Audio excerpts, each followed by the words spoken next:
This is a very important occasion, being the 10th anniversary of September 11. I thought I'd start by giving a comment on that occasion and how it relates to my work. 9/11, I think, says something that relates to what my research on this book is also saying, that there can be a potential threat from a foreign nexus, which is what 9/11 was, an attack from a foreign nexus of a kind which even a nation as strong as the US had not anticipated. So you may have strong defenses, you may be protected against all kinds of things that you can predict and anticipate, but what you have not anticipated could be so bizarre and could be so strange that if and when that happens, it can be quite dramatic. That's 9/11. And this book talks about similar possibilities that may face India. So there is a bit of a link in that respect. But a stronger link is that as an American, as a proud American, I am concerned about the national integrity and security of this country, as I am for the national integrity and security of India. And it is clear to me that US foreign policy makers who read this book will be convinced of the importance of India as a partner of the United States in this war against terror. And in order to have a partner as strong, as solid as India, it's therefore important for the US policy to make sure it is supporting the Indian civilization's backbone, which is the Vedic backbone, and not undermining it. There may have been programs during the Cold War to undermine it very deliberately. And even though policy towards India has become favorable in business investments and political matters, some of these old programs still continue because people haven't turned them off. And some of them have gone worse. So the book actually is one of the audiences. People ask me, what is the audience of the book for? For whom is it?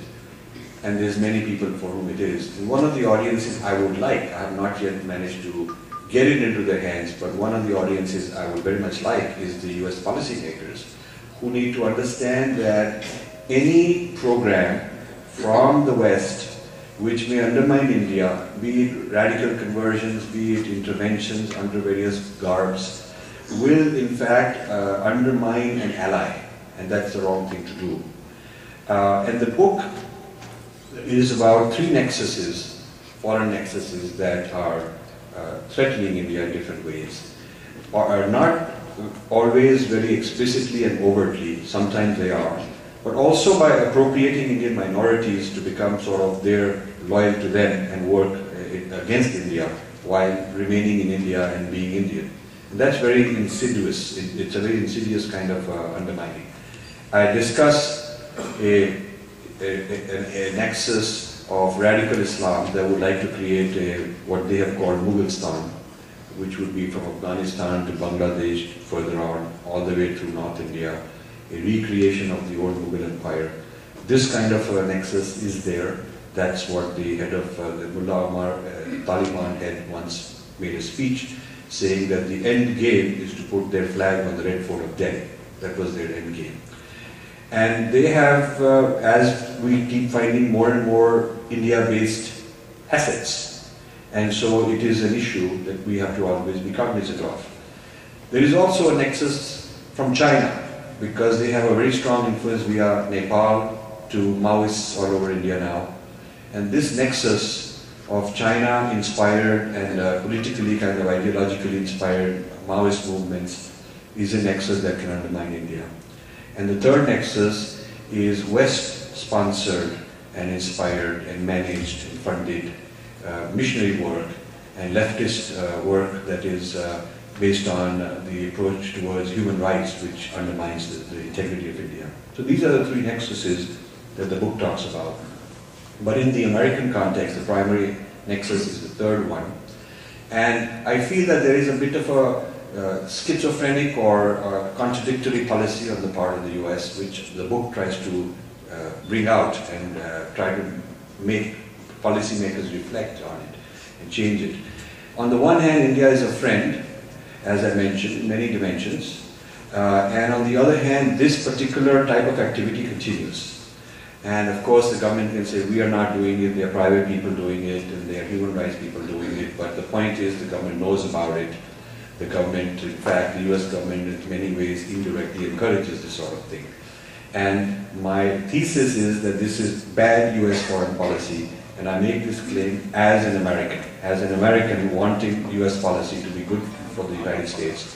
I make the claim that this is actually bad for the United States, because weakening India's civilizational unity and integrity and sense of cohesion will not make it good for the US. In fact, it will invite the other two foreign nexuses into a greater position of power, and that's not in the best interest of India.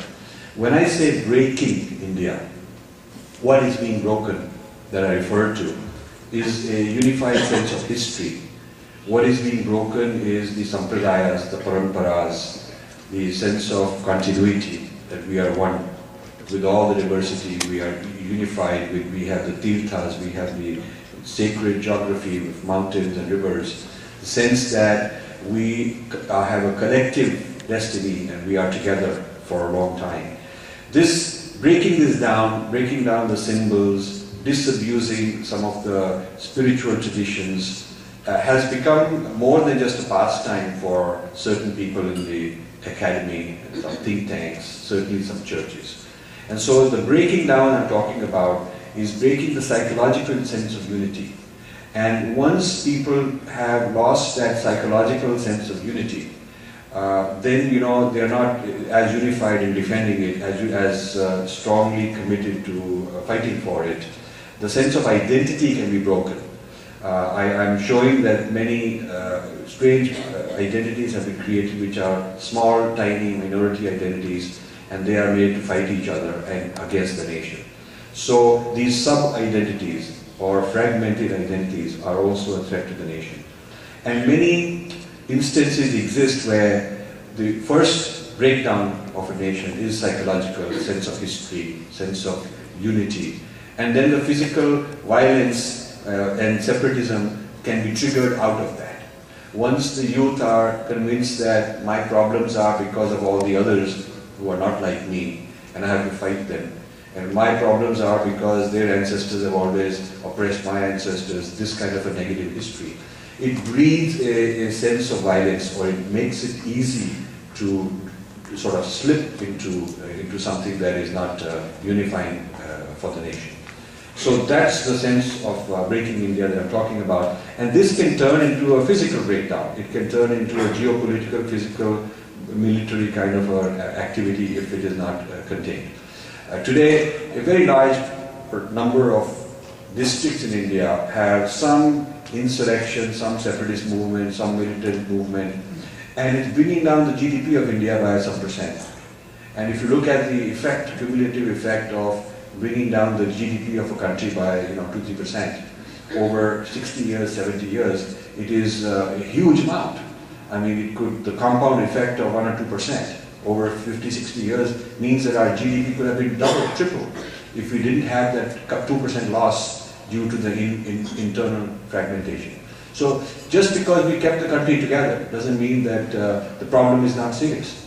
We kept it together, but at what cost? And is this cost getting worse every year? Those are some of the issues that I'd like people to read, and it'll provoke you to think. I also had a radio interview this morning here in Dallas, and wonderful gentleman with a small 10-minute slot he had. So the question he asked was, how does all this relate to Vedic Dharma? That was his question. And I said that the way you have to see this is that the Mahabharata is still going on. This is a Mahabharata. Mahabharata is still going on. That is what the geopolitics of today is. And the Kurukshetra is not just a town in Haryana like it once was, but the globe is the Kurukshetra. This is a global Kurukshetra, and this is a war going on. And there is Dharma and there is Adharma. And so just as Sri Krishna tells Arjuna that it is not enough to just go onto your own and look for your own moksha and so on, you also have this dharma and this duty to fight in this Kurukshetra, so also we have this duty in different capacities to get engaged in this issue of the Mother India that we sang for being under threat. And that is why this is not something that should be off limits for spiritually minded, religiously minded people to discuss. Often we have people who say, well, you know, I don't believe in all these things, and they have a kind of an escapist, otherworldly attitude. And that's unfortunate because it means we really cannot mobilize enough people to even speak out loudly. So that's just to give you kind of a bird's eye view. Now, the work that led to this book has been going on research-wise for over a decade. I have always been interested for a long time in this whole Aryan-Dravidian issue, the debate. And I've always been reading on how this was an artificial creation. This Dravidian identity was an artificial creation during the early 1800s. The Germans created this sense of Aryan because they needed it to create their own German and European identity. And this is all explained in the early chapters of the book. And then some British missionaries in South India took that Aryan identity and against it created the non-Aryan and called it the Dravidian identity. And it started as a linguistic separation. Then a few years later they turned it into, the culture was different because there are different ideas and values and symbols, that's what they claimed. Then they turned it into race, that's a different race. You know, India has got these different races. Then they turned it into religion. And so thus was born a whole Dravidianism movement which dominates politics in South India. Now, recently, the Dravidian movement, which is no longer sort of secular as it was, there's a huge takeover by Christianity. The church is appropriating the Dravidian identity and creating something called Dravidian Christianity. If you search Dravidian Christianity, there's a lot being written on it, a lot of activism, a lot of youth empowerment and training going on, PhD dissertations in some universities in South India producing this kind of idea of Dravidian identity. So this has been an area of interest of mine. And in 2005, there was a conference in New York, and they've now had 5 of these. I think it was either 2005 or 3, it's in the book, the exact detail. And Senator Hillary Clinton sent her blessings and support for the conference, that this conference will show the true history of India, kind of thing. And the conference was on the true history of South Indian religions. That was the conference. And it was heavily funded by Dravidianists and Christians in alliance. And paper after paper, we have an appendix which summarizes what all these papers are saying.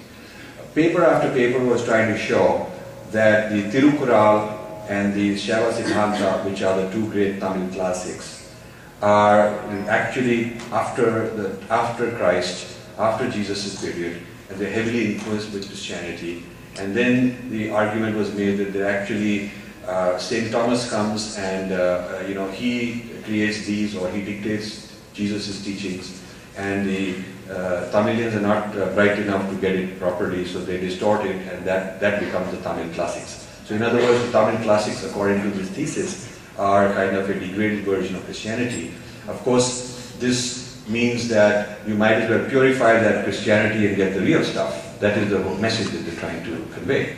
So this launched a Dravidian Christianity movement. It's ironic that when this whole St. Thomas theory was first proposed long ago in the 1800s, the Vatican condemned it as useless history, bad history, bogus history, fraud and all that. That's pretty much on the record. And a few people later in India who had assumed this Dravidian identity, they sort of continued perpetuating it. But in the last 15-20 years, this distorted history became very convenient because it does the job. Whether it is true or not is less important to them. It does the job. So now the Western nexuses are promoting this. They're making movies on it, and they're trying to change when the holidays are held, and they're trying to Christianize the Tamil language and history and sense of identity. So through Dravidianism is a root of Christianity that has become extremely large, extremely powerful. To give you an example, Kanyakumari district, where my co-author lives, is now more than 50% converted. In the last 10 years, converted. It's a very sacred place for a lot of Hindus, but it's converted. That's pretty drastic and pretty sudden. So this type of thing I've been tracking for a long time. And then another thing that interacted with this is about a decade ago, I was having lunch in Princeton. There were some scholars, and then one gentleman drops in and joins us, and he was introduced to me, and he says that he's just come from India, and he was, so I asked him, what were you doing? And very casually he says that he's gone as part of the Afro-Dalit movement. So I said, well, what is this Afro-Dalit movement? I've never heard of it yet.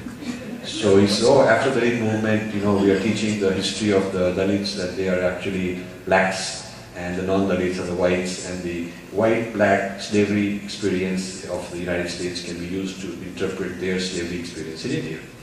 So they're trying to teach them that. So I got quite concerned. I figured, you know, wow, this must be either a crackpot or maybe something strange. And so I kind of got to know him and went to his office, and on his wall was hanging the map of a balkanized India with a Dravidstan, Dalistan, Mughalistan, all of that, which is on the cover of this book. So this map is not something we made up. It is a real map that exists in the minds of certain people. And if you go to Dalistan.org, Dalistan.org, you will see this map. You can download it.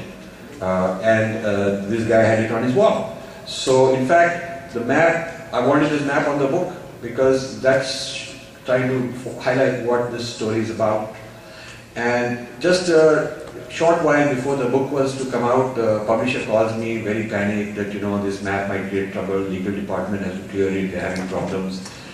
So they first of all made it small, because the previous cover design we had, the map was the whole cover of the book was this map, not a little one. And they also put, I've never seen this done before, they put a little disclaimer at the bottom saying that this map is not a true map, just to sort of cover themselves. So, of course, no problem happened, that we're lucky for that, otherwise it would just been a hassle. But this, they were scared that, you know, we have, so in other words, rather than define, challenging, confronting such an idea of fragmentation, the tendency has been to be in denial mode, to try and look the other side and pretend it's not there, to be afraid to talk about it.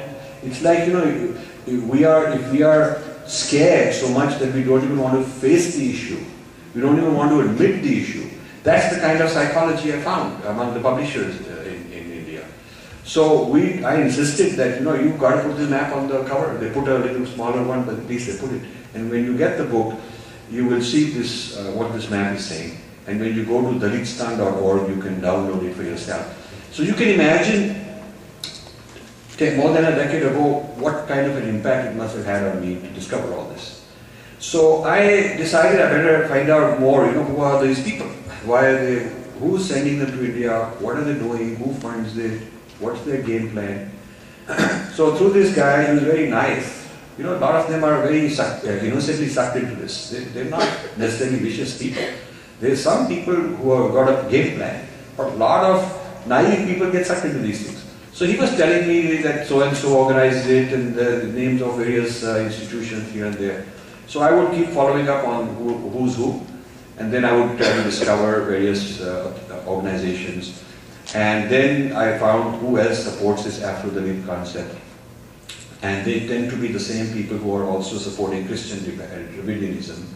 So this Dravidianism being Christianized and this Dalitism being Christianized is a common kind of an agenda. There is a tendency to try and merge these two into an overall program and to go into different parts of India and do and sell whichever one works. In North India, Dravidianism won't work, but Christian Dalitism will work.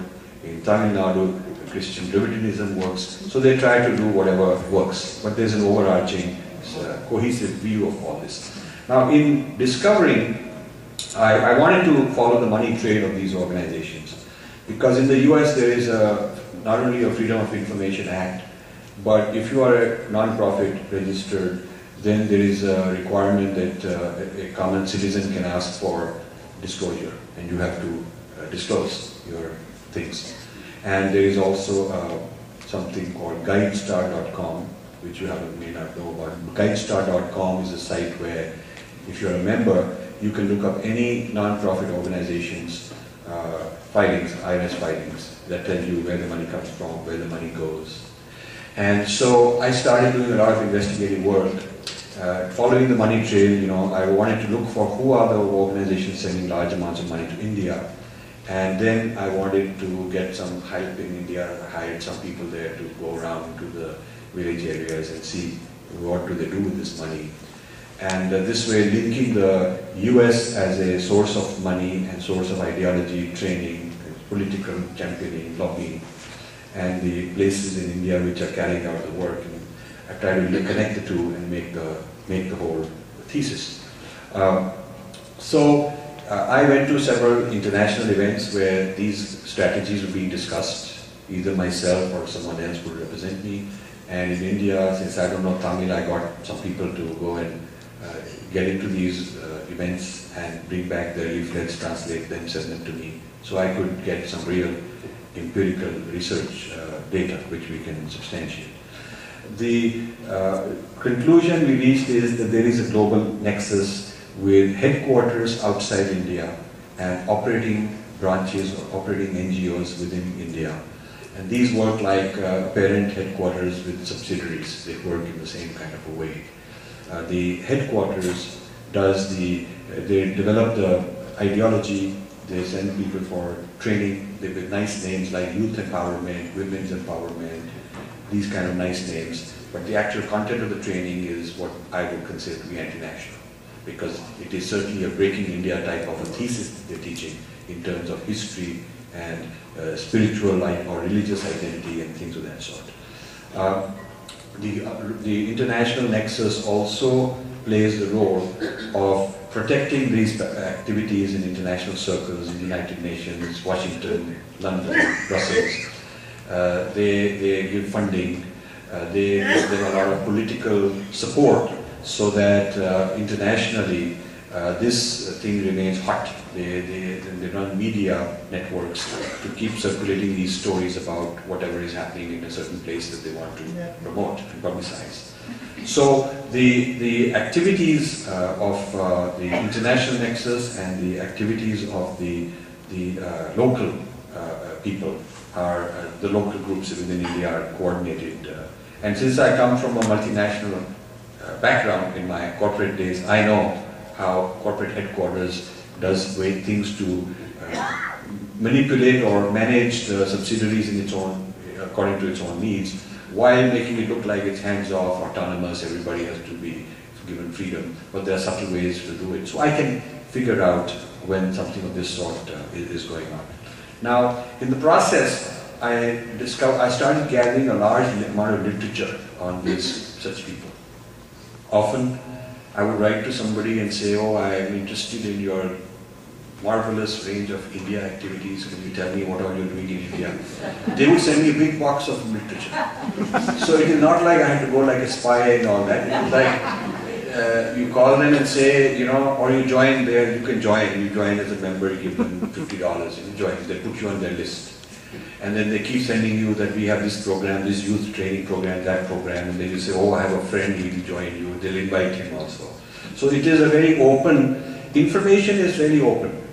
And so I have not done anything that anyone else couldn't have done. It's just a lot of hard work to go running around compiling so much data. But the data is available. So that's the good thing about it, because when we make a statement, we can substantiate it. And in most cases, the organization we're talking about will say, yeah, we think this is good stuff, we are doing it, what's wrong with it, we should be doing it, we are liberating those people, we're giving them human rights, we are, so their ideological spin is so convincing to them that they don't think there's any need to do this secretly. They're quite open about it, that this is their game plan. It's just that when you put it so convincingly together in a cohesive work, and then show it to them, then they get kind of rattled that you've exposed them in a sense. But if you were to ask them, are you sending this money, are you doing this program, that program, they'll say, yeah, we're very happy we're doing all this. So I started compiling, and what was started out as a bookshelf filled with binders and material became a whole bookcase with so much volume, and then more than that. So I started hiring student interns to scan this, and we'll go put it online so we can search and look for patterns and whatnot. And then eventually I hired people in South India to track things at that end. So this is the first time ever that a research was done based in the US and in India, coordinating the data to find out this global nexus. It's never been done. I mean, if you look at South Asian studies in Madison, University of Wisconsin, Madison, they have a conference called South Asian Studies every year. This is the 40th year, this October, I think. They have between 500 and 1,000 papers presented. It's going on for 40 years, so it's a long thing. And there's one in Berkeley. So I wanted to find out, what do these guys do? Who funds them, and what is their view on all these things? And I started buying old proceedings. And then they started wondering, who is this guy that wants to buy all these proceedings from old? Usually people buy 1 year or 2 years, but not so many years. When we did this project, we bought 33 years worth of proceedings. And some of them we had to buy through other intermediate names, so that you wouldn't think that it's just one guy trying to compile. Because the mere fact that somebody is investigating me, studying me, makes me nervous. That's how people are. Just being told that we are, if you just call them up and say, I'd like to study how your conference has been studying certain things on India, not studying certain things, what kind of spin, what kind of lens, what kind of ideological framework, epistemic framework, hermeneutics do you use? What are the conclusions you reach? Are they fair, not fair? What is the implication, how it shapes US policy, how it drives certain kind of behavior? If you're telling that, while it is totally within your means to do that, they're not going to cooperate. I've tried that. I've been to the Ford Foundation office in Delhi, huge wall like it's a fortress, but because I know people, I got appointments, and I said what I would like is, you've just published, this is many years ago, you've just published your 25th anniversary or some 50th anniversary, some big anniversary they were celebrating, and they had a nice brochure that they have put out billions of dollars of funding and a lot of programs they've done. So I said, is there a library where all the reports are written from all your programs? And I'd like to stay here for a few days and go through all the reports you produce, because after all, if the purpose is to produce reports, then the output, the final product is your library of reports. That is what you are proud of. So it would be wonderful if I could write a book on what the Ford Foundation has done as an independent guy. And they're very nervous. They all said, oh, I can't do this, I have to get this guy's permission, that guy's permission. I went round and round Ford Foundation, and the final official policy was, we do not keep a copy of the reports in India. Yeah. So I said, my God. I mean, if I were a government person, I would say, if somebody is operating in my country, bringing all this money, giving here, there, where, I ought to have somebody take a look at what are they doing? What is the net result of what they're doing? So, and at least some enterprising, scientist or a scholar in social sciences or something like that, or international relations, should make a dissertation out of it. It would be fantastic. But I just couldn't get any people excited. So I started doing this research on various international organizations and think tanks and events and conferences. I found that there is a Joshua project in Denver, which is funded by a whole consortium of churches. And they have, at the district level, for all the 600 or so districts in India, district by district level, they have a more detail about demographics, religion, economy, age, caste, this, that. They have more details than the Indian census. They have more details than the government of India has. And it is all public. I have a whole book, 1,000-page book. I went and bought it from somewhere. And it gives you a kind of a who's who among the various communities, who gets along with whom, who fights with whom, like that. So, and who you can win, who need, where our marketing is being successful, what is the percentage of penetration, and who are the people with the least market penetration from our side. It is so brilliant that as somebody who worked in corporate marketing, I tell you, if Coca-Cola or IBM or anybody or had such detailed market knowledge about their market, it would be considered brilliant marketing. And I don't think any multinational knows the whole country so detailed as these guys did. So this is very amazing. And then I came across Dalit Freedom Network, based in Denver also. And Dalit Freedom Network is quoted a lot in the news that they are promoting some Dalit stuff and like that. And I wanted to find out who they are. So I did some detailed work. Most of the guys behind it, who created it, who are trustees, who give the money, one of them is an Indian or a Dalit. They are all white Christians. So it amazed me that basically a group of white Christians want to champion Dalits far away in India. Wow, this is very exciting. And then some of them are linked with various senators and congressmen. They're linked with church groups. There's one, forgotten his name, he's one of the Republican guys. Rick Santorum? Yes, yeah. Rick Santorum. He's on this book, in this book. He's part of something like that, issuing statements, resolutions, supporting such activities. So our book is very open. I mean, we have no problem saying, okay, this is what we found out about you, and we put it there. So we found a large number of strange and people that you don't think are great lovers of India. I mean, they're not doing it because of great lovers of India, but there's some kind of an ideological reason for doing it. So Dalit Freedom Network has a few poster boys like Kanchan Ilaya and people like that who they bring in. So they have a brown skin face and they go around giving talks. They give them awards. Kanchan Ilaya, for those you don't know, is a very radical anti-Hindu. He wrote a book called Why I'm Not a Hindu, and now he's written a book called Post-Hindu India.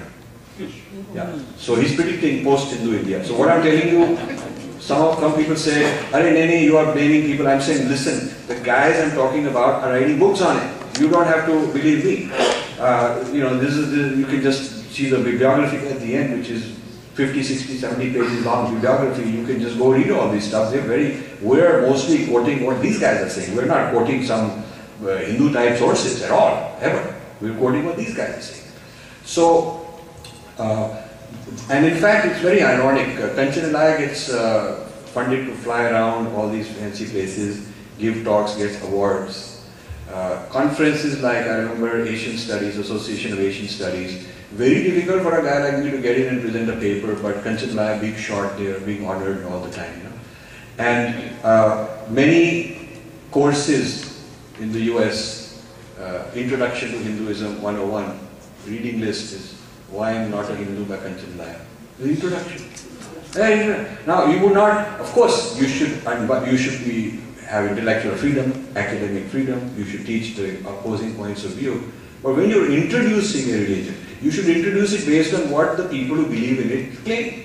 You should at least introduce it based on its own understanding, self-understanding, and then you can criticize it and all you want. I also found that the National Endowment of Humanities, if you go to my website and you, there's in infinityfoundation.com, there's one button called Mandala. If you click, you go to another website which we created many years ago called Mandala, which has inner gate, outer gate, these kind of things. And in one of those 4 gates, I've forgotten which one, there's a whole critique we've done of this Ramayana, course on Ramayana, funded by National Endowment of Humanities when Lynn Cheney, who's wife of Dick Cheney, was the head of National Endowment of Humanities. Either it was Reagan's time or the first Bush presidency, I've forgotten which one. But under Lynn Cheney, they gave a grant called multiculturalism. All this sounds very nice. Very nice, multicultural. So all the Indian parents are very happy now they're going to teach Ramayana.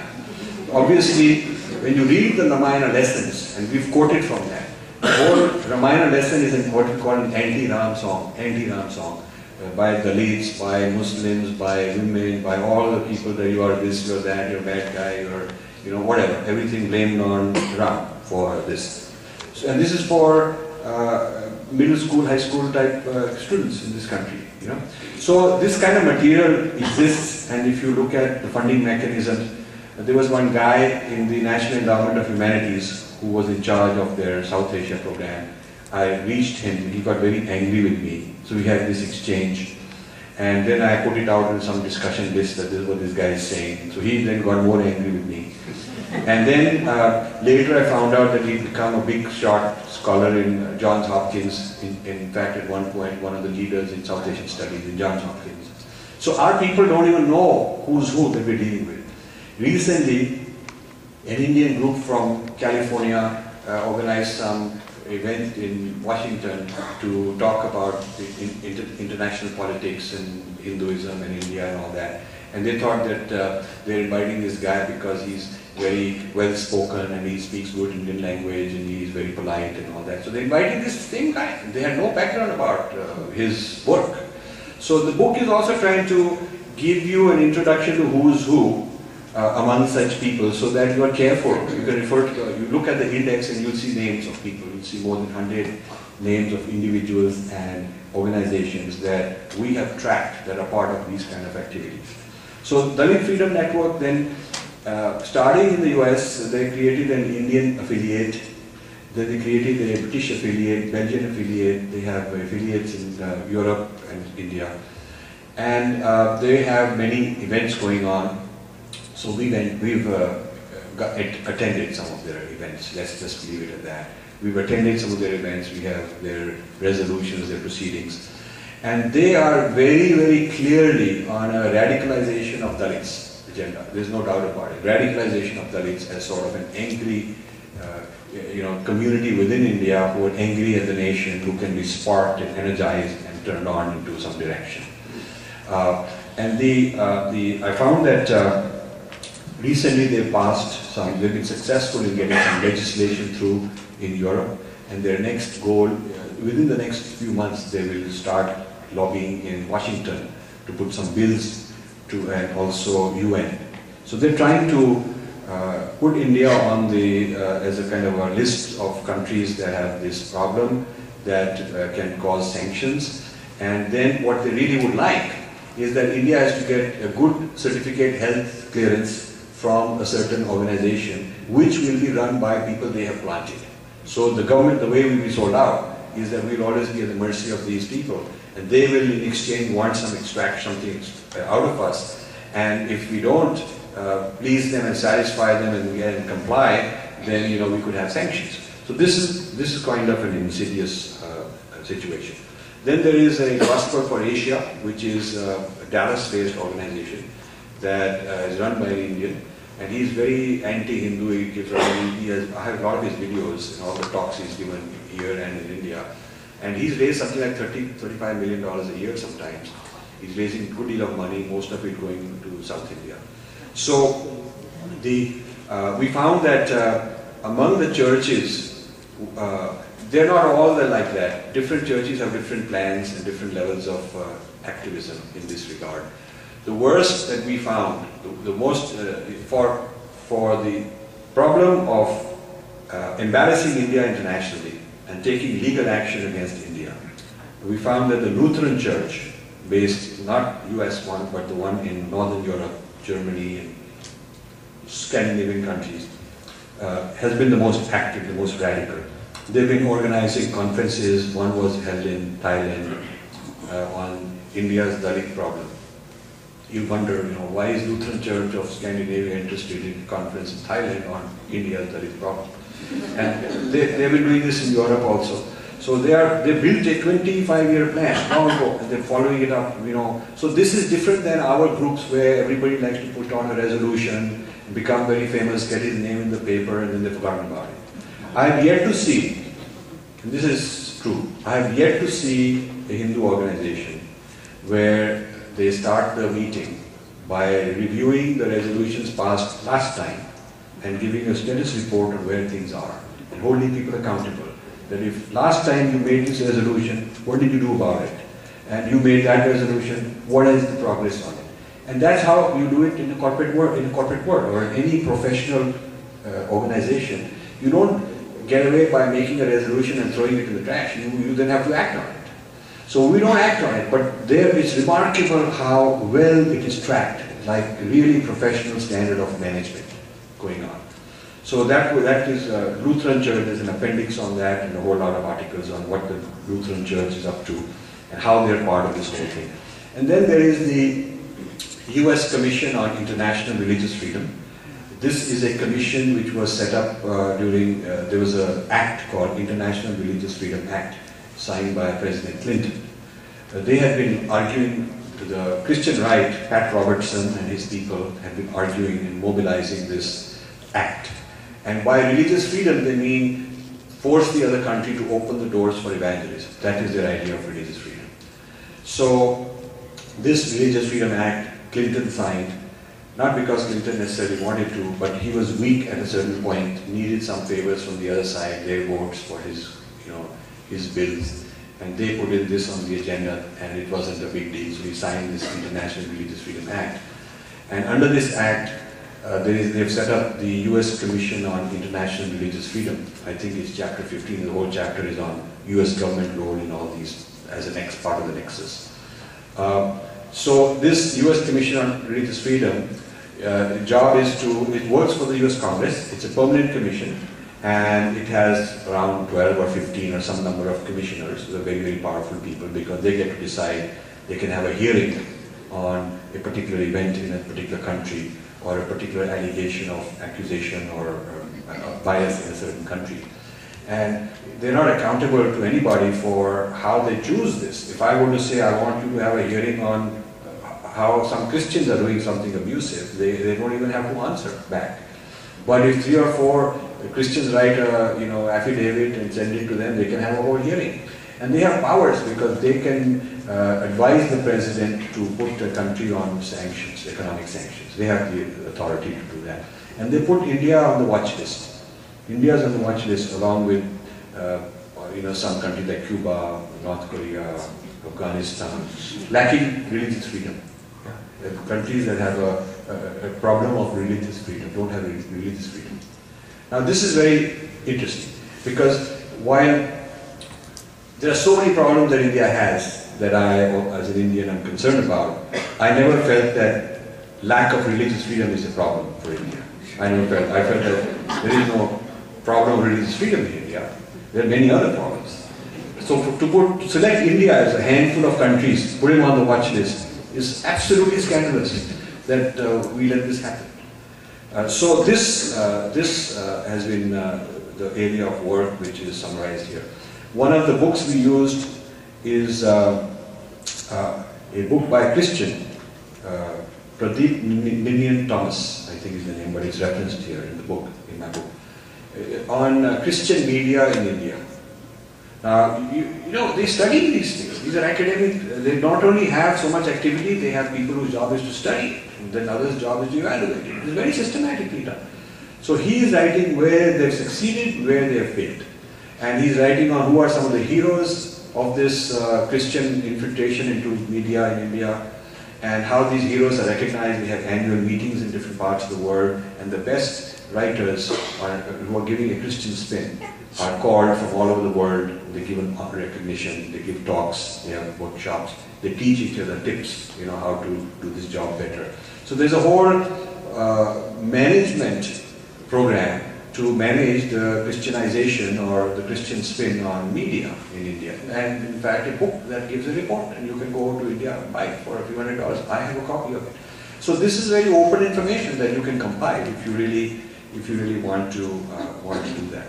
So this is, in a nutshell, what is going on. Now this US Commission on Religious Freedom has not a single Hindu. They had one Hindu, Preeta Bansal. After we lobbied quite a lot, they got one Hindu. And she lasted a couple of years and then left because she was the only person and outvoted, and it was not easy to get things through. Most of them are fairly right-wing, extreme right-wing Christian-type people who have had a history with World Vision. Some of them were president, vice president of World Vision. People of that kind are running this US Commission. And even after Obama came into power, one of my disappointments, which I've mentioned, is the way the Obama administration has been very complicit in this regard. They did not do house cleaning, get rid of all those guys and put in really the people who would represent all the world religions in a proper, fair way. They haven't done that. And actually some of the policies have become worse for in terms of U.S. government supporting foreign evangelism. And this business of U.S. government supporting foreign evangelism is not secret, it's not a controversial statement. Many academic books have referenced. I have a whole shelf of such books on export of the gospel as a part of U.S. strategy. There was a Wall Street Journal article some years ago that I referenced called Export of Evangelism as U.S. Foreign Policy. That was the title, the front page, on how that is part of U.S. foreign policy. That whether it's Afghanistan, Iraq, or wherever it is, exporting Christianity is part of long-term foreign policy. Because the view that is held is that Christianizing a country is soft power. It is US soft power. They become more amenable to our way of thinking if they are Christianized. But I'm arguing that actually if you weaken the Vedic substratum of Indian society, you'll actually create a chaos which would backfire on the US in a big way. That is the argument that I'm giving in my book. Now, an interesting point I want to make is, and I'll be finished in just 5 minutes. If you go to a McDonald's in India, let's say you go to a small McDonald's restaurant in India, and there may be 20 employees, you don't think of it as a minority establishment. Just because there are 20 people doesn't mean it's a minority establishment. Because you do not evaluate that one restaurant in isolation. You look at the restaurant along with all McDonald's worldwide, and you say, they've got tens of thousands of restaurants, this is one of them, and McDonald's is tens of billions of dollars multinational, and so every little restaurant in isolation may be a small minority in a town which has hundreds of restaurants. They may look like a minority, but they're not entitled to any minority privileges because they're part of a global empire. They're part of a global thing.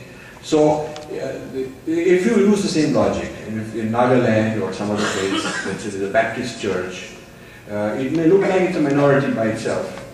But if you see it is a subsidiary and a branch office of a global majority, of a global, huge, billions of dollars empire, very powerful, it is not a minority. So the question of whose minority is being challenged in this book. I am saying that numerical numbers within a small geographical area is not the right criteria for deciding who's a minority entitled to privileges. If it may be a minority locally, but it is run and operated and governed by a global nexus somewhere else that gives them the money, that appoints their leaders, that gives them the ideology, that monitors them, tracks them, gives them political, legal support, all the things that corporate headquarters does for a multinational. If that is how they're set up, then they are part of a global majority, and they're part of a foreign nexus. They should not be entitled. We should have freedom to let them do what they do, but we should not be giving them some special privileges because their royalty is somewhere else. Then let them be looked after by somebody else because that is where the royalty is. So this would change the whole minority rights if this could be legally challenged. The whole status of the definition of a minority, if they are foreign controlled, then they should not be entitled to being a minority. And the final point I make, and then I close, is that China also has faced similar Western intervention attempts, but it has not acquiesced, it has not apologized. Just like every year there is a human rights report on India that says that this is a problem of human rights going on in India, and while in the case of India there's an apology and they're embarrassed, there's also a similar report about China, but within 2 weeks after such a report comes out about China, China publishes its own report on US human rights violations. So that is the way to do it. And for 10 years, you can go back. You can go back for 10 years and find that every time there's a US condemnation of Chinese human rights, they have a report which US media won't cover, but you can get these reports. China has a report on world human rights problems and blaming US on it. And India, so it means that they have an ongoing operation watching because they're saying, who the heck are you to blame us? We also have things we're blaming you for. So this is something where a certain audacity and a certain spine and a certain kshatriyata would be required on the part of our leaders. And unfortunately, that is not the case. You cannot convince an ambassador or a consul general even to attend a talk like this, even to receive a copy of a book like this, because he's very embarrassed. And these are the people who are supposed to protect us. So when naive people come to me and say, well, why aren't you getting help from the government? I'm saying, well, maybe the government is the problem. So that is really So thank you very much. I will stop and then we will have more questions. Thank you.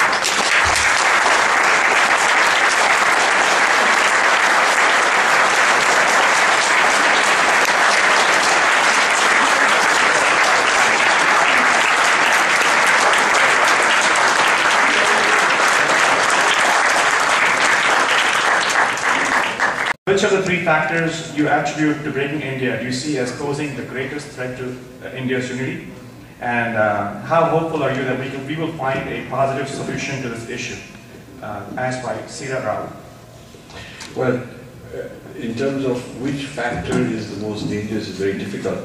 The factor to solve the problem is, I think, awareness and re-education and taking control of our own study of history.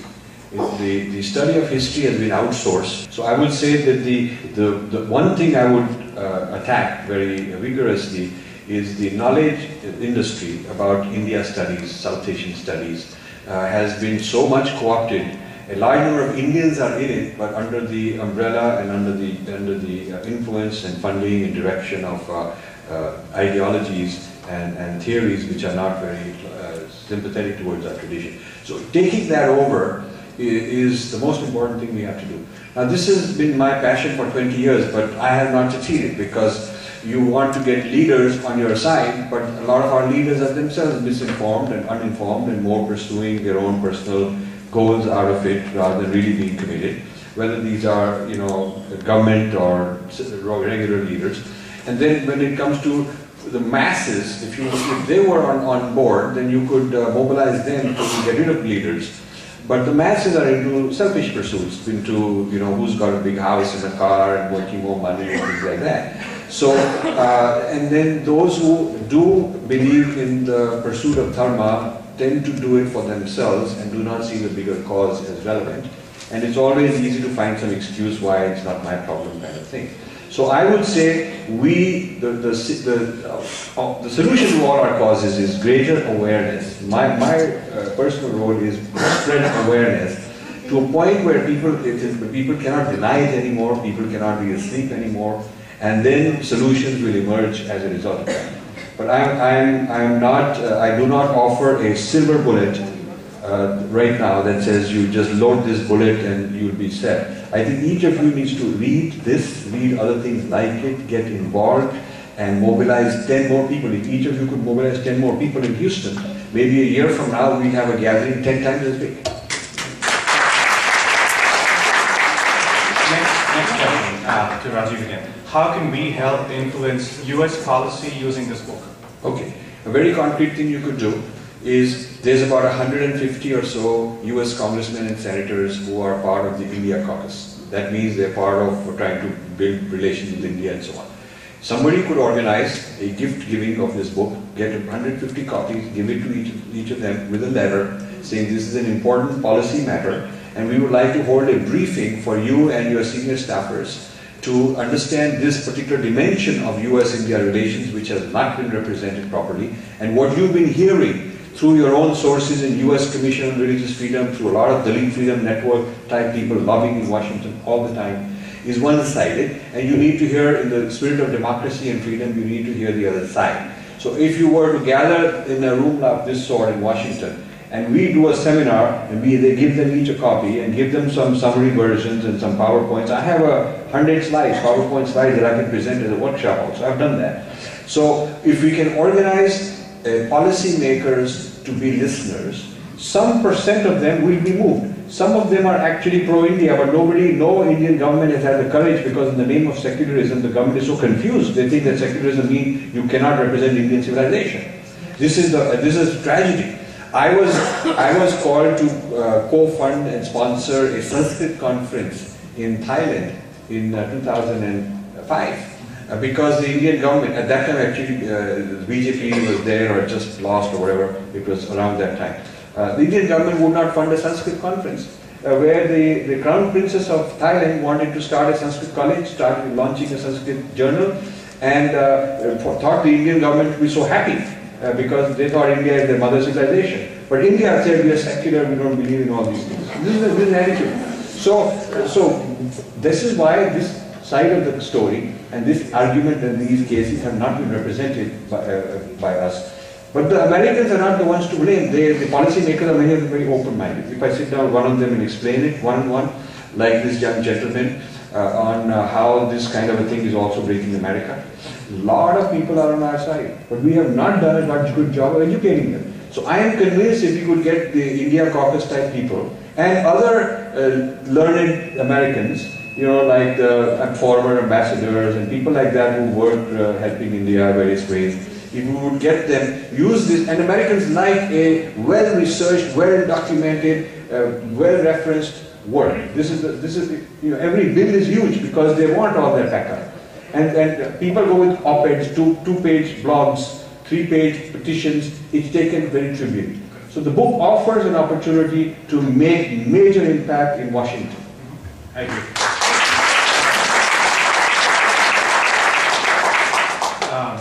Has this book been published in other languages, including other Indian languages? Well, we have an agreement with a leading Tamil publisher. And my experience has been very unfortunate, disappointing with the responsiveness of a lot of people who volunteer and who offer to do work and then they don't do it. So this agreement with the Tamil publisher was back in last year, about a year ago. And so one of the major roles of my co-author actually is to be translating Tamil. So he's been doing it, and this publisher has agreed, it's done, then some footnotes are needed. Always there's some excuse. I still don't have a PDF with me, but I'm told it's ready. But every week I write to him, call him, and he says, well, next week I will send you one. So that is the state of the Tamil, and I'm hoping it will happen. I think it will happen, but it's taking time. Then, when I presented in Delhi, there were 2 or 3 separate events. In each of them, somebody volunteered to do a Hindi version. So, an advisor of mine, Professor Dr. Taryal in Atlanta, has taken the lead to coordinate with these people, and Dr. Bhudev Sharma, who was the founder of Waves in Delhi, is coordinating from that side. And they have organized a group and taken the responsibility to produce a Hindi version. So those 2 versions, at least there's a good hope at some point will happen. And I've got an offer from Prasad Yalamanchi that he'll do a Telugu version. But I have not seen the details, but I would like to see that. So we would like this to be done, and produced in that way. Now we have a Kindle version already. We have posted to iTunes, but they have not yet put it up. We don't know why. It takes them 2 weeks or whatever, but we have not yet. It's not operational, but our job is done. The e-book is ready. So we are trying our best. And books of this sort, the mainstream publishers don't touch it. It is so contrary to the opinions of everybody, all their peers and everybody. They don't touch it. It is therefore, I have to import thousands of copies, put them in my garage and carry them around and depend on good people like you to distribute it. It is therefore largely, the job of the author in this case is not over when the book is ready. The job of the author then turns into all these kind of activities. So it is very difficult to market a kind of a book which is taking a totally contrarian position as compared to a book that were sort of playing to the gallery, telling them what they like to hear, and so many people, nice book, all these India books are like that.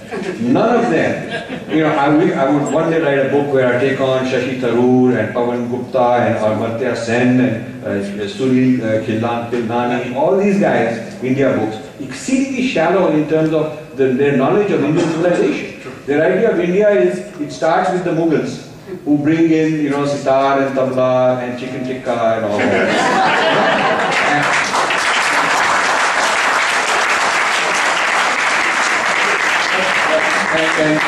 and then it continues with the British who bring cricket and railways. And supposedly, according to Narayan Murthy, when he was asked why are Indians so good in IT, rather than explaining that we have a whole learning tradition, he said thanks to the British for teaching us math and science. Okay, he said that. And then, of course, if everything good about us is imported, then naturally the Americans will bring us human rights. Very true. You have to give credit to Rajiv for just saying it like it is. He's so blunt. He does not worry about being politically correct, and he's always honest and truthful of what he says. So we really have to give a big hand to Rajiv.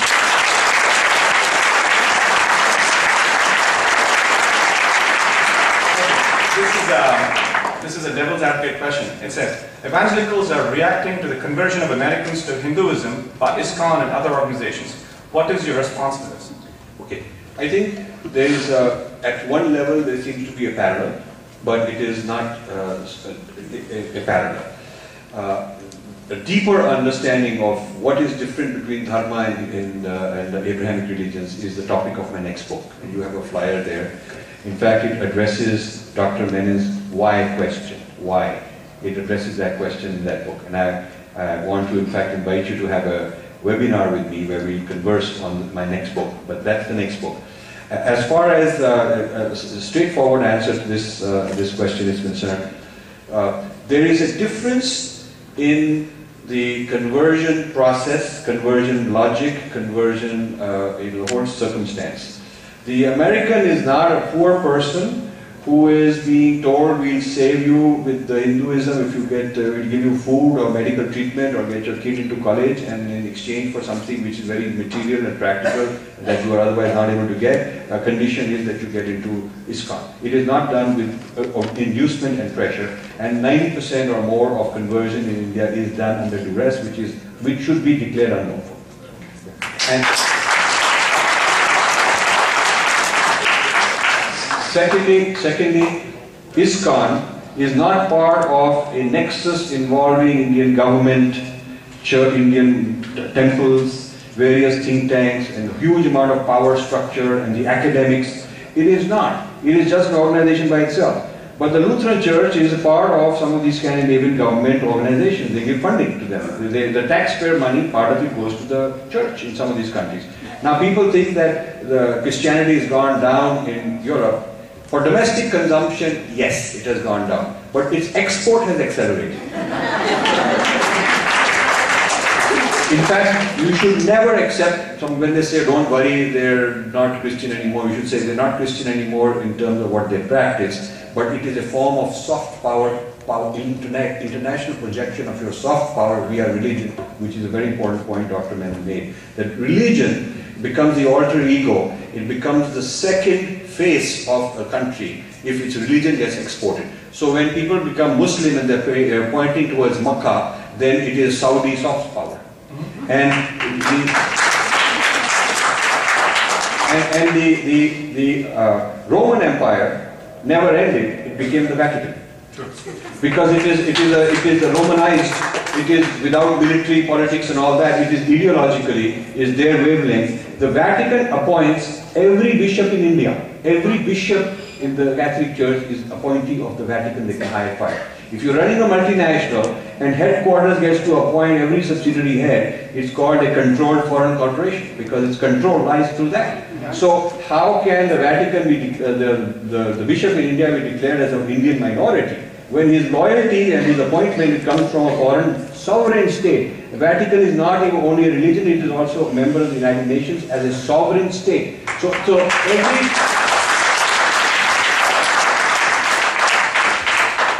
every Catholic church with an appointment, the head being an appointment of the Vatican, should be declared a consulate of the Vatican. Yes. There are legal ramifications. Yes. Because if you are operating a consulate, then you have to have certain requirements. They are not only considered not to be consulate, but they are given privileges as a minority. This is the point we're making. Okay, I fully agree. Another question. Now this is the counter question. What would it take to change the existing mindset of Christians in the West towards Sanatan Dharma? Okay. The longer answer is in my next book where I'm giving them Dharma versus Abrahamic religion comparative study. Okay. I've got 5 major differences and on each of them I'm giving them a very strong dharmic response. It's a purva paksha, which means reversing the gaze back at them. That's what the whole book is about. I think that a large number of Westerners have already become spiritual but not religious, the term which become very popular as Dr. Menon, as Dr. Madanlal Goyal said. And they are joining a whole lot of these quasi-Hindu yoga, meditation kind of organizations. We missed the boat over the last 40 years to really make them solid Hindus. We could have. Buddhists, when a Westerner comes, they initiate him, they declare him a Buddhist, then give him part of the Sangh, and he's now part of a community. Westerners are groupies, they like to be part of a community. They don't like this, it is too much challenging to say, oh, you got to be on your own and just do your own thing. You need, because for 1,000 years they've been conditioned to be part of a flock. Somebody has to manage them, centrally somebody has to give them orders. It's like when I was working in some place, you know, something unexpected happens. The Westerners are very chaotic, they're very confused, they need orders. The Indian go around his own job, you find happy, you figure out. In fact, one of the chapters in my next books is called How the Two Civilizations Differ in the Way They Manage Chaos. The Indians are able to manage diversity, improvisation, which Westerners call chaos, but we don't think of it as chaos.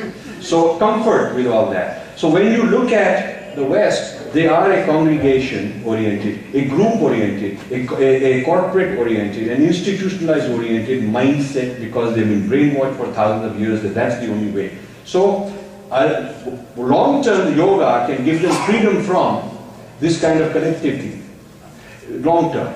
But short-term, we need to hold them with some such Sangha-like organizational support, which ISKCON gave. ISKCON was successful until they took legal action because it was getting very dangerous because ISKCON was being very successful. Until then, they were successful because they gave a group identity. Buddhists are giving that kind of a collective identity. Hindu gurus are saying that you don't need it. But Hindu gurus do not understand the Western psychology because in my house, we had a large gathering of Princeton day schools, mostly white kids. My children used to go there. So we had a gathering of parents and teachers that come back from India, from visiting an ashram. And the head of the ashram, I won't name him, but he's a very well-known Swami, head of this big, largest ashram in Haridwar. He was there, and one of these guys would come back, young boys, he'd come back from the India trip, was so moved, many of them were moved. They were all asking him questions. One of them said, Swamiji, how do I get initiated? And would you be giving me, could you give me a mantra? He wanted to get Hindu. And you know what this guy, Swami, says? He says, oh, you know, just close your eyes and say, Om Jesus. Now, the guy felt very insulted. He felt that his sincerity was trivialized.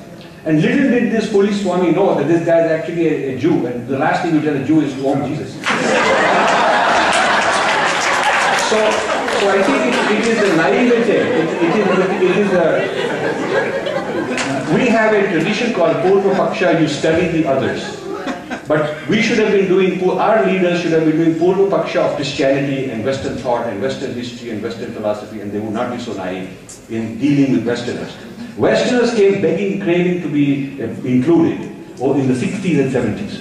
And we could have produced by now 20, 30 million white Hindus in this country, official white Hindus in this country. We could have produced had our gurus known what to do about them and not turn them away. Many of the people who have done U-turns and gone back to Christianity and back to Judaism after being practicing all these yoga meditation for 10, 20 years, I've interviewed them for a future book. And many of them said the reason we did it is we didn't feel that they fully admitted us and included us as one of them. That they turned us away. We were dying to join, but there was no place, nothing to join. They kept saying things like nothing to join, or everything is one, and so on. And this is the problem. Very nice.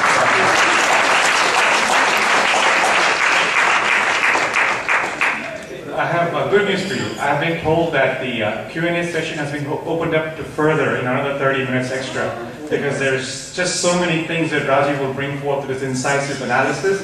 And so, Bhavani, you should not point the time cards at me. Okay. This is a question from my good friend, Mr. Desh Kapoor. He says, your book is a great work on exposing the nexus. How can we create an institutional framework to counter it? What will be the main components of that? That was the first question. Second question, can someone else use the detailed research that you have compiled or collected? Can someone else use? Yes, can someone else use that detailed research material that you have collected? Yeah, I mean the second answer is an author is always honored and delighted and happy if people reference it. So you can always quote references. I've given all my references, and if you need further details as part of your project, write to me and I'll be happy to supply you that.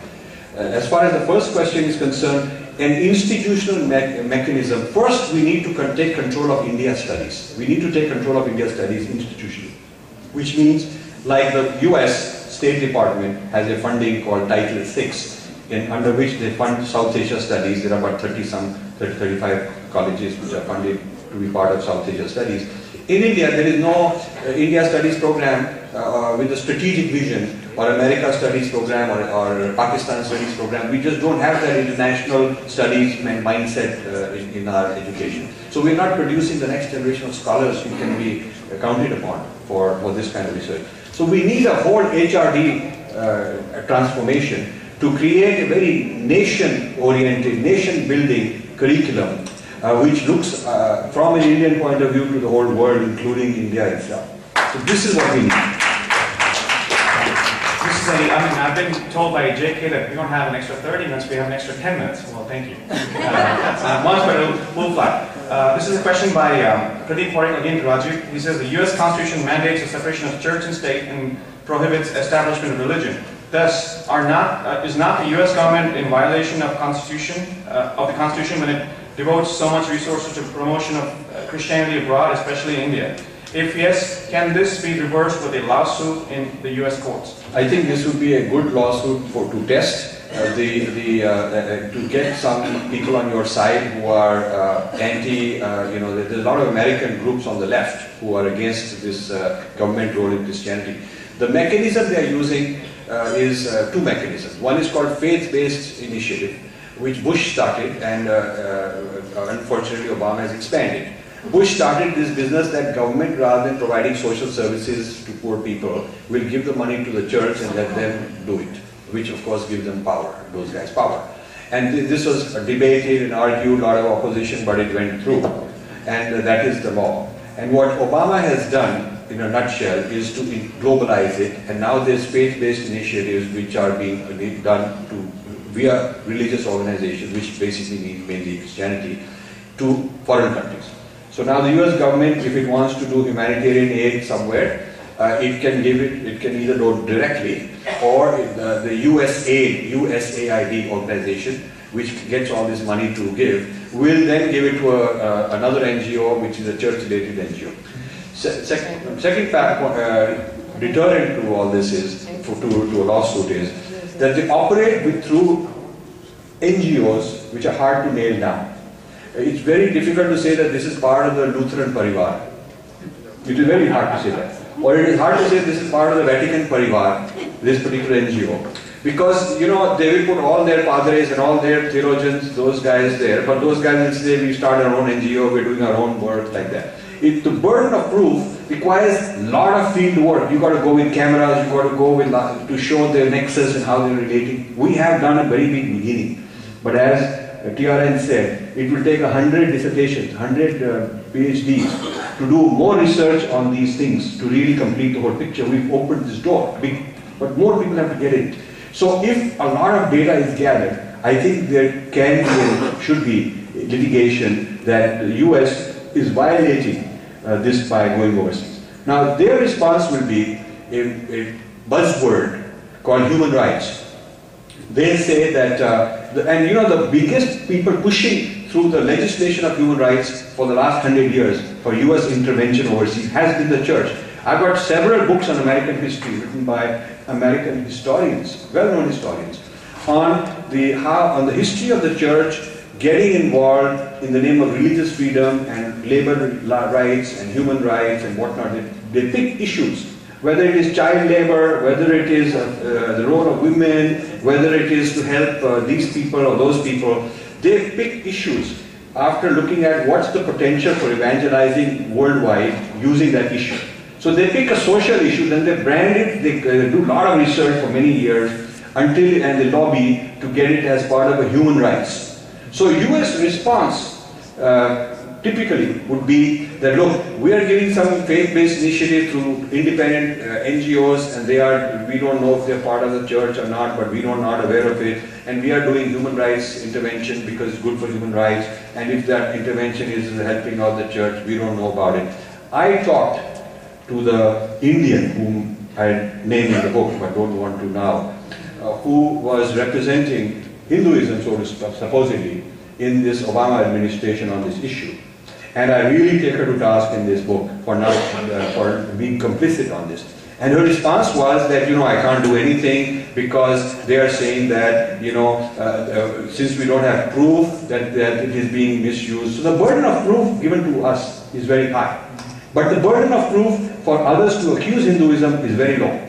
All it takes is a few people there to claim that something has happened. There is no court ruling. There is no independent verification. It shows up in a few church newsletters and gets quoted enough times that it becomes fact.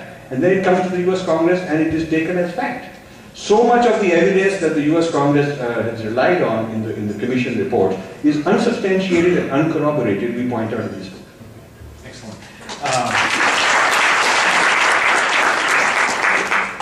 From your research, this is a question from Sudesh. He says, from your research, I would like to know when historical discourse for caste discrimination started. Was it prior to British India? Well, caste is an exceedingly complicated problem. There's no simple answers. You will get many answers to all of this. There is certainly jati varna, no caste, jati varna for a very long time. And there's certainly discourse of both kinds. If you want to prove that there is a varna flexibility and jatis can move up and down the economic strata, you will find a lot of evidence of that. You will find a lot of evidence of certain jatis that were doing very well, and then during economic bad times they got downgraded. You will find a lot of evidence of people who are Shudras becoming Brahmins and becoming great learned scholars. You will find evidence of that kind, of fluidity, flexibility, and against birth-based fixation. But you will also find evidence of the kind where there has been prejudice. And so in pockets there has been prejudice. Even today there are some Shankaracharyas who will tell you right away that they believe in birth-based caste, and they will tell you that. So you will find segments of Dharmic society which are very fluid and mobile throughout history, and you will find segments that are not. But what the foreign people did is they took the segment which was not so fluid, took that interpretation, tried to standardize it, and tried to make it into a kind of homogeneous approach to managing India in this hierarchical way. So you cannot say that they invented the caste system. They took certain aspects. It's like if 5 of us sitting here are of different wavelengths on a certain issue, and somebody picks one guy and says that's the one that suits, and I'm going to impose it on everybody. That's how the current caste system came about, by privileging certain interpretations and certain views and tampering with the internal fluidity that had existed. We have another 5 questions. This is from Dr. Rudhanath Talukdar. He says, what in your opinion is a major factor or factors which hampers unity of Hindu activism? I think there's so many factors involved, but I would say some of the major ones are, we have not produced leaders who are selfless and really educated and qualified and well-read. I find very few of the Hindu leaders that I go around have read, I have even the capacity to read large books, large volumes. But we are up against opponents who are producing knowledge, and they are highly educated and they're very well read on Indian sociology and Indian kind of stuff. Whereas our own leaders want a 2-page brief, their attention span is 10 seconds, they're probably, with this, moving their remote control around kind of mindset, So the old age of serious thinking, serious research, long-term investment is not found in that many leaders of ours. This is a very serious issue. And I think the spiritual leaders, the religious leaders have become too myopic. They're only interested in their own particular organization being okay. And they're not looking at Hinduism at large. In fact, I was a speaker at the 25th anniversary of the Arshidadya Gurukulam, just last month. And Swamiji blessed this book, put it up there, told everybody you must read it. By the way, Swami Dayananda Saraswati ji is the one who launched the book first in Chennai. And I would say among all the supporters I've had over the last 10-15 years, he's always been number one. And every so often he calls and wants to know how is it doing and are we doing enough to spread it. And if you go to the breakingindia.com under videos, just click under videos, you'll see many videos. See Chennai launch, you'll see Swamiji's talk there. So in that, the reason I mentioned this is that in this Arshidya Gurukulam talk I gave, I made this point that the first, in modern times, true ambassador of all of Hinduism went globally was Vivekananda, Swami Vivekananda. That he didn't go for one organization, he went for the whole thing. In my lifetime, when I was a kid, Swami Chinmayanand, I used to go to Connaught Place in Delhi, and all of summer long he would teach Gita. Every year my parents would take us to learn Gita from Swami Chinmayanand. He became Hinduism's ambassador at large and didn't worry about whether it's for his organization or it was for Hinduism overall. And then I made the point that today that mantle has been taken over by Swami Dayananda Saraswati.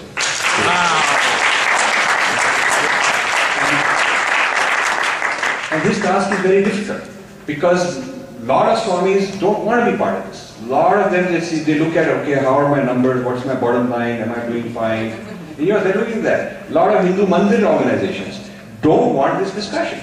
I mean, it's as if the whole teaching of what Mahabharata has to tell us is irrelevant today. We just do some rituals which to people of my kids' generation who are raised in this country look like voodoo. Look like voodoo. They say, Dad, why would we go and watch this guy doing some voodoo? Because he's not telling us what it means. He's not explaining anything. It makes no sense to us. So why the temples have become these places where quick they do some ritual is because it's fast money. It's easy to say, okay, give me $101, we'll do this ritual for you. Whereas investing in learning and serious discourse and teaching is full of controversy, it's full of challenges, you will be criticized, you have to handle it, you have to be knowledgeable enough to do it, and at the end of the day, it is not money spinning. So our gurus in most cases, our temples in most cases have failed us as far as protecting the Dharma in society.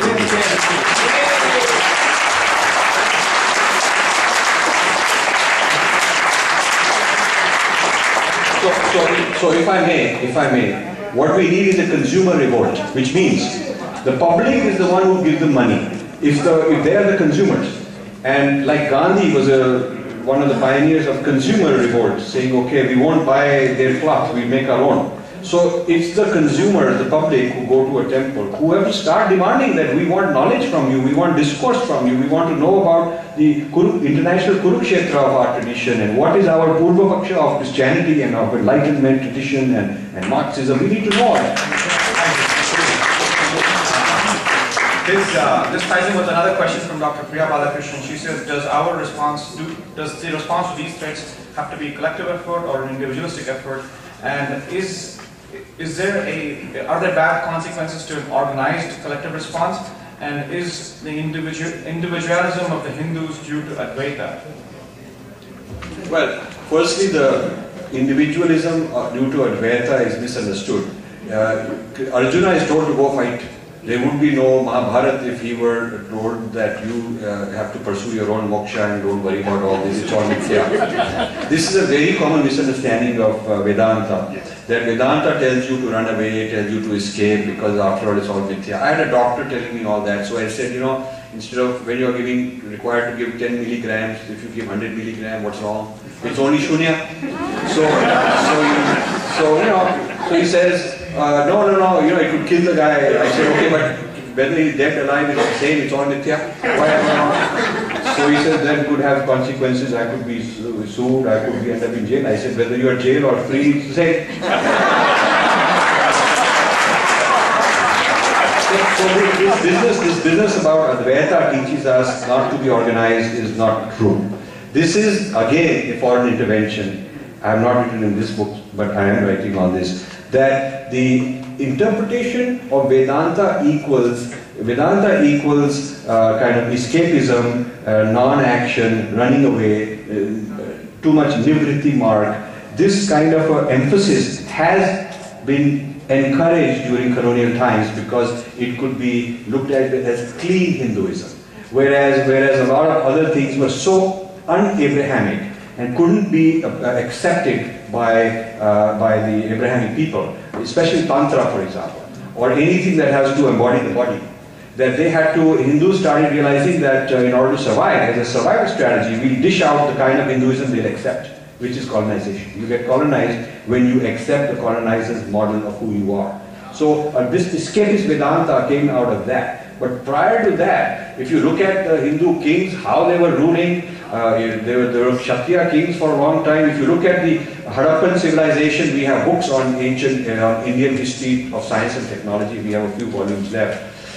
The material progress was huge in the Harappan civilization, and the progress of India in metallurgy and in textiles and in agriculture and in medicine, none of that is escapist. They're all this worldly, practical, physical, material benefits that our civilization also produced. So ours is a civilization where we did not have a clash between earthly living and a transcendental pursuit. We also learned the art of earthly living in a dharmic way. So it is not that you have to... I'm going to ask you 3 questions and you're free to answer any of them because we don't have time. Sure. First question is, how do you fix the non-results oriented approach of Hindu organizations? Because it seems that the Hindu organizations do not want to be held accountable for anything. True. And second one, can you comment on the book Jesus Lived in India? 3. Is the presence of certain elements in Indian polity a catalyst to the Christian appropriation of the Dravidian and Dalit movements? So the first and third are already touched upon. Yes. Second one is an interesting one. Did Jesus live in India? I don't know because I wasn't there.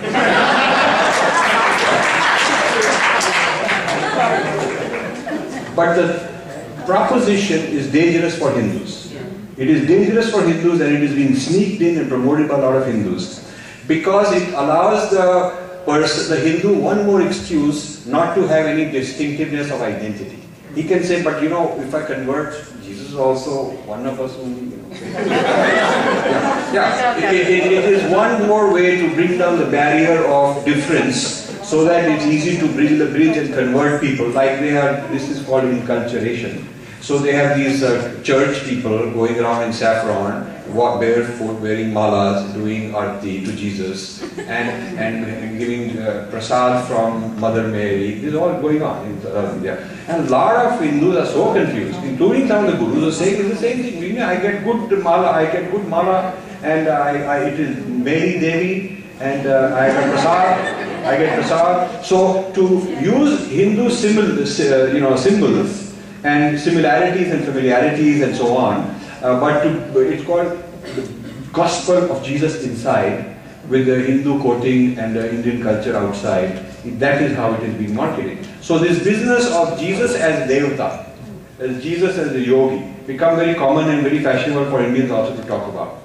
I think this book, next book you should read, because I describe very clearly, and I've been churning this for 20 years and I've written this book. I describe very clearly because I have so many Christian friends who really are very sincere about wanting to unify, merge, to be both and all that. So I answer very clearly what are the compromises to the Christian doctrine necessary to be Hindu compliant. This I have answered. What is the definition of Jesus we have to accept in order to welcome him as a Devata? And what about Jesus which is necessary in the church is a violation from our point of view. Yeah? So, to give a hint of this, just a hint and then I'll close. You heard of the Christian good news. Yes. It means God has come to send his son to save you. So when they come to my house, knock at the door and they want to talk, I always welcome them, give them chai, nice talk. I always pretend like I'm a Naik guy, and they feel very happy. They, oh, we got a nice guy, now we can get it. So after a while, they ask me, have you heard the good news? So I said, what good news? Maybe stock market gone up. What? So they tell me this, oh, salvation, we can be saved. Have you been saved? So I say, oh, what saved from what? So then they have to, I back them into talking about original sin. Because salvation is from original sin. So then I say, oh, that's what it is. So I have good Hindu news for you. Hindu good news. So they say, what is that? I said, there is no original sin because we are all originally divine.